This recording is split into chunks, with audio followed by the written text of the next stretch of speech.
What's up, geeks? It's your boy Justin Prince. We're here at Emerald City Comic Con in Seattle, Washington.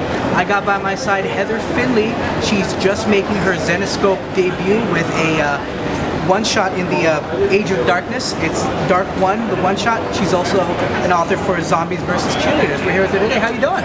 I'm doing all right. Fantastic, fantastic. So, you got your Zenescope premiere coming out in May. May. Yeah, it can be pre-ordered now though at comic book stores. Fantastic. And can you tell me a little bit about the story that you wrote? So they're setting up the whole Age of Darkness with grim fairy tales reaching the 100 mark. There's a lot of stuff going on, so we're kind of going back and getting some background with all the characters that are going to come into play with the big 100 issue happening. So I got to take over the Dark One, tell his backstory, and a little bit of the Dark Queen too. So. Fantastic. Yeah. And as far as like other work, do you have any other work in the pipeline that you're thinking of doing, or do you have? Hopefully, we'll see. Nothing yet, but hopefully. Now, the grim fairy tales is always known for taking beloved fairy tales, which generally the actual story is fairly grim enough. But I mean, if you've ever read like Return to Wonderland, or what's one of my favorite ones? One of my favorite ones recently was God, I can't remember the title. It was a Peter Pan one. Oh, Neverland. Neverland. Yeah. That was one of my favorite ones. I loved how they made Pan the villain, and it was sick. You should definitely read Zenescope comics. They're the best. They're dope. Anyways, as far as like mine. yes, especially Heather's. As far as other fairy tale stories, are there any fairy tale characters that have not been done by Zenescope that you think yourself, even if it's not a grim fairy tale, that you've ever wanted to tackle, or you've ever thought about giving a twist on it? If I could propose something to him, it'd probably be working more off of like Native American mythology. A little bit of that I think would be fun, because they really haven't brought up any of those, like the coyote myths and all that kind of stuff, the tricksters. I think they could do something cool with that and make it darker. Oh yes, I love making it darker. So tell us a little bit about Zombies vs. Cheerleaders. It is what it sounds. You've got your zombies, you got the cheerleaders usually fighting. It's very campy humor, so it's very fun. I get to go over the top gore when I want to, or sometimes like one of my stories had a lot more meaning behind it, like kind of alienating someone based on what they were. So it's fun that I can do a whole array of different things within that world. So you're a zombie, right? Yeah. So, getting off on a little bit of a tangent, if we were in the middle of a zombie apocalypse right now, what do you think your chances are in surviving? Oh, I would be excellent. I've figured out so many different ways to take those zombies out. My favorite being in one comic, I used a record at a club to just slice the head off. Yeah, I'd be good. Oh, fantastic.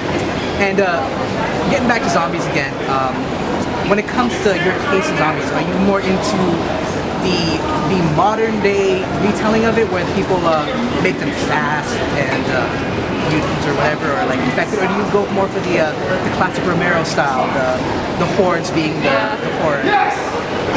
I go back and forth, because 28 Days Later is one of my very favorite movies of all time, so you got the fast, creepy ones there. So I think maybe I lean a little bit more towards those guys being a little scarier, because, the slow ones I can just skip away from, I guess.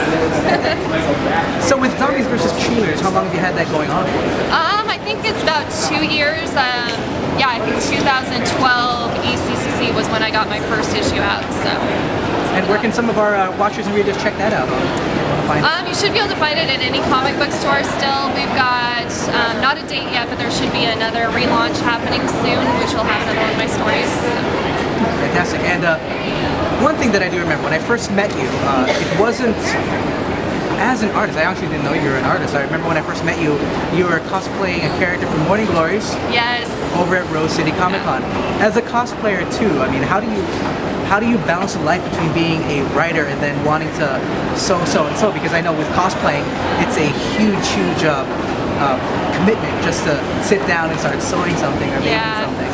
I'm not so much on the sewing yet. Everything is usually stuff I buy.